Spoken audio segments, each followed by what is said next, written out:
Hello friends, welcome to JSKM classes. Myself Devendra Kumar. आज की class में बात करने वाले हैं diploma in pharmacy classes. Subject है फार्मास्यूटिकल केमिस्ट्री और टॉपिक है आज का गैस्ट्रोइंटेस्टाइनल एजेंट। गैस्ट्रोइंटेस्टाइनल एजेंट, तो गैस्ट्रोइंटेस्टाइनल एजेंट होते क्या है? ये क्वेश्चन ऐसे भी पूछा जाता है, गैस्ट्रोइंटेस्टाइनल एजेंट से आप क्या समझते हैं। ये क्वेश्चन दे देते हैं कि part of classify the gastrointestinal agent. तो गैस्ट्रोइंटेस्टाइनल होते क्या हैं? तो इसके पहले हमें ये देखना होगा कि गैस्ट्रोइंटेस्टाइनल ट्रैक्ट क्या होती है। ये कि जो ट्रैक्ट पे वर्क करते हैं एजेंट, उन्हीं एजेंटों को गैस्ट्रोइंटेस्टाइनल एजेंट कहा जाता है। तो स्टार्ट करते हैं। Gastrointestinal tract consist of organ for the digestion of food, that is injection of food to the expulsion of waste as faeces. तो गैस्ट्रोइंटेस्टाइनल ट्रैक्ट अर्थात ये किसकी बात कर रहे हैं? इंटेस्टाइनल ट्रैक्ट की बात किया जा रहा है, अर्थात डाइजेस्टिव सिस्टम की बात करते हैं।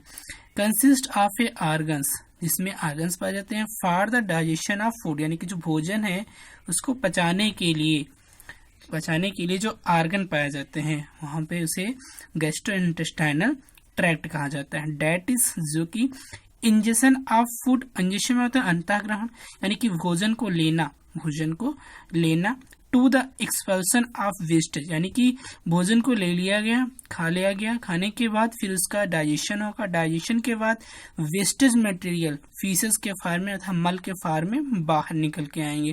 तो ये जो पूरा सिस्टम है वो ऑर्गन जो इन्वॉल्व होते हैं फूड के डाइजेशन में, डाइजेशन करके वेस्ट मटेरियल को बाहर निकालने में जो ऑर्गन हेल्प करते हैं उन्हीं ऑर्गन कहाँ आते हैं? गैस्ट्रोइंटेस्टाइनल ट्रैक्ट में आते हैं। ये गैस्ट्रोइंटेस्टाइनल ट्रैक्ट स्टार्ट कहाँ से होती है या इसकी स्टार्टिंग कहाँ से होती है?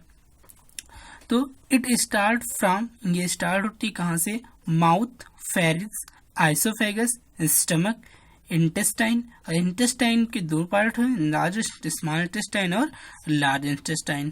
तो ये शुरू होता है, यानी कि इंटेस्टाइनल ट्रैक्ट जो है या डाइजेस्टिव सिस्टम का पार्ट जहाँ से स्टार्ट होता है माउथ से, स्टार्टिंग माउथ होती है, यहाँ से हम भोजन को इंगल्फ करते हैं। माउथ है, फेरिंक्स है, आइसोफेगस, स्टमक, इंटेस्टाइन, स्मॉल इंटेस्टाइन और लार्ज इंटेस्टाइन। और स्मॉल इंटेस्टाइन की अगर बात किया जाए तो the small intestine consist of duodenum, jejunum और इलियम।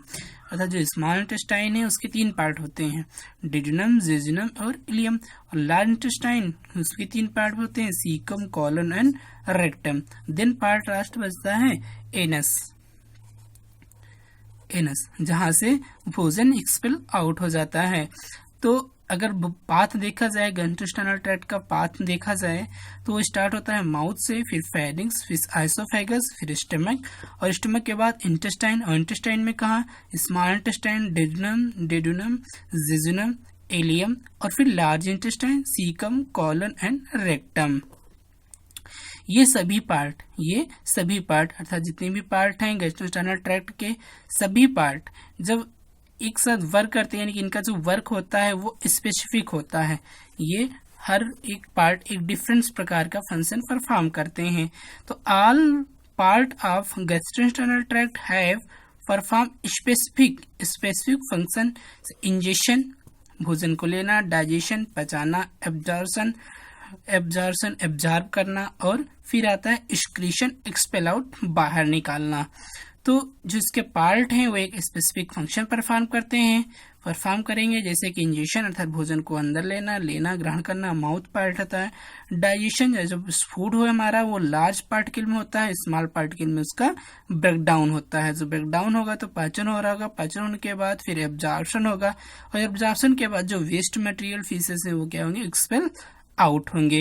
इस प्रकार की जो प्रोसेस है, यानी कि जो फूड के डाइजेशन की प्रोसेस है, अगर उसमें कोई डिस्टरबेंस आ जाए तो उस डिस्टरबेंस को ठीक करने के लिए, यानी कि डाइजेशन की प्रोसेस को सुचारू रूप से चलाने के लिए जो एजेंट यूज किए जाते हैं उन्हें हम गैस्ट्रोइंटेस्टाइनल एजेंट कहते हैं। जैसे कि इसकी डेफिनेशन कहेंगे, if the function of gastrointestinal tract increases or decreases they causes disturbance। अगर function of gastrointestinal tract digestive system की कोई भी फंक्शन यानी कि भोजन को पचाने में कोई डिस्टर्बेंस आ जाता है तो डिस्टर्बेंस क्रिएट हो जाता है, तो उस डिस्टर्बेंस को ठीक करने के लिए जो एजेंट यूज किए जाते हैं उन्हें हम गैस्ट्रोइंटेस्टाइनल एजेंट कहा जाता है। जैसे कि लिखा है डिफिनीशन इसकी है कि that agent which are use to treat gastrointestinal disturbance are known as gastrointestinal agent. That agent ऐसे पदार्थ है, ऐसे सब्सटेंस विच आर यूज जिनका उपयोग किया जाता है टू ट्रीट ठीक करने के लिए गैस्ट्रोइंटेस्टाइनल डिस्टर्बेंस माने कि भोजन की जो क्रिया है पचाने की उसको ठीक करने के लिए जो सब्सटेंस यूज किए जाते हैं उन्हें हम गैस्ट्रोइंटेस्टाइनल एजेंट कहते हैं। इसे हम एक प्रकार से ऐसे भी डिफाइन कर सकते हैं जैसे कि that agent which act on gastrointestinal tract, ऐसे पदार्थ जो कि गैस्ट्रोइंटेस्टाइनल ट्रैक्ट पे वर्क करें उन्हें हम कहेंगे गैस्ट्रोइंटेस्टाइनल एजेंट, उन्हें हम गैस्ट्रोइंटेस्टाइनल एजेंट कह सकते हैं। यह अर्थात कुल मिलाकर ये जानना है गैस्ट्रोइंटेस्टाइनल जो होते क्या है, तो gastrointestinal agent are those agent which are used to treat the disturbance in the intestine. भोजन के फूड के एब्जॉर्प्शन में उनके डाइजेशन में अगर कोई डिस्टर्बेंस आ जा रहा है तो उस डिस्टर्बेंस को ठीक करने के लिए ऐसे पदार्थ का जो यूज करते हैं उपयोग करते हैं उन्हें हम गैस्ट्रोइंटेस्टाइनल एजेंट कहते हैं। नेक्स्ट है क्लासिफिकेशन ऑफ जीआईटी। यह हम कह सकते हैं डिस्टर्बेंस ऑफ जीआईटी, कैसे कैसे डिस्टर्बेंस हो सकते हैं और उस डिस्टर्बेंस के लिए कौन कौन से पदार्थ दिए जाते हैं। तो पदार्थों का यूज एक ग्रुप के फॉर्म में किया जाता है। अर्थात क्लासिफिकेशन की बात करते हैं तो क्लासिफिकेशन इनका फर्दर 4 तरह से क्लासिफाइड किए गए हैं। Acidifying agent, anti acid, protective and absorbent, saline, cathartics. देखते हैं एसिडिफाइंग एजेंट क्या होते हैं, एंटी एसिड। तो एसिडिफाइंग एजेंट क्या होते हैं, drug which increases the gastric acidity are known as acidifying agent. Drug which increases the gastric acidity are known as acidifying agent, यानी कि ऐसे पदार्थ जो गैस्ट्रिक एसिडिटी को इंक्रीज करें उन्हें एसिडिफाइंग एजेंट कहे जाएंगे। अर्थात इसकी दूसरी डिफिनीशन भी है क्या, secretion of HCl is decreases or not secreted.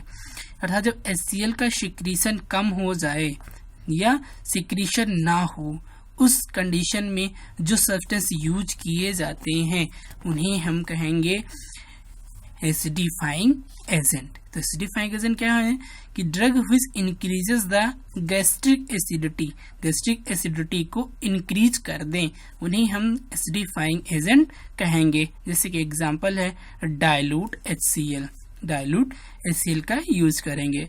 तो एसिडिफाइंग एजेंट कहाँ पे यूज किए जाएंगे, increase secretion of HCl is decrease. अगर HCl का सेक्रीशन डिक्रीज हो जा रहा है तो उस सेक्रीशन को इंक्रीज करने के लिए जो हम एजेंट यूज करेंगे उन्हें हम एसिडिफाइंग एजेंट कहते हैं। इन्हें हम आगे अभी नेक्स्ट वीडियो में इनके हम डिटेल में इनके बारे में जानेंगे। नेक्स्ट आता है आपका एंटी एसिड। एंटी एसिड कैसे होते हैं, drug which neutralize the excess of HCl secreted in the stomach. अगर HCl की मात्रा ज्यादा मात्रा में सिक्रीशन हो रही है यानी कि HCl का अमाउंट ज्यादा मात्रा में सिक्रेशन हो रहा है स्टमक में, देन उस समय उस पदार्थ को जो यूज किया जाएगा, उस एजेंट को यूज किया जाएगा उसके न्यूट्रलाइजेशन के लिए यानी कि HCl के सिक्रीशन को कम करने के लिए उस पदार्थ को हम एंटी एसिड कहेंगे। ऐसा इससे हम ऐसे भी लिख सकते हैं कि secretion of HCl is increases. अगर HCl का सिक्रीशन ज्यादा हो जा रहा है तो जब ज्यादा सिक्रीशन होने लगेगा तो उस सिक्रीशन को कम करने के लिए या उन्हें न्यूट्रलाइज करने के लिए जो पदार्थ एजेंट हम यूज करेंगे उन्हें हम एंटी एसिड कहेंगे। जैसे कि एग्जांपल इसका sodium bicarbonate, aluminium hydroxide gel और कैल्शियम कार्बोनेट, इन पदार्थों का हम यूज करते हैं जब HCl का सिक्रीशन ज्यादा होने लगता है। तो सिक्रीशन ऑफ HCl इनकी अगर HCl का सिक्रीशन ज्यादा हो जा रहा है तो उसको हम कम करने के लिए, न्यूट्रलाइज करने के लिए जो पदार्थ यूज करते हैं उन्हें हम एंटी एसिड कहते हैं। फिर आते हैं थर्ड, आते हैं protective and absorbent. Protective and absorbent, protective absorbent क्या होते हैं कि दो substance which are used to treatment of diarrhoea. Diarrhoea को ट्रीट करने के लिए जो सब्सटेंस यूज किए जाते हैं उन्हें प्रोटेक्टिव एंड एब्जॉर्बेंट कहते हैं। या इसे ऐसा भी कह सकते हैं एक्युमुलेशन ऑफ टॉक्सिन सब्सटेंस जैसे टॉक्सिक गैसेस।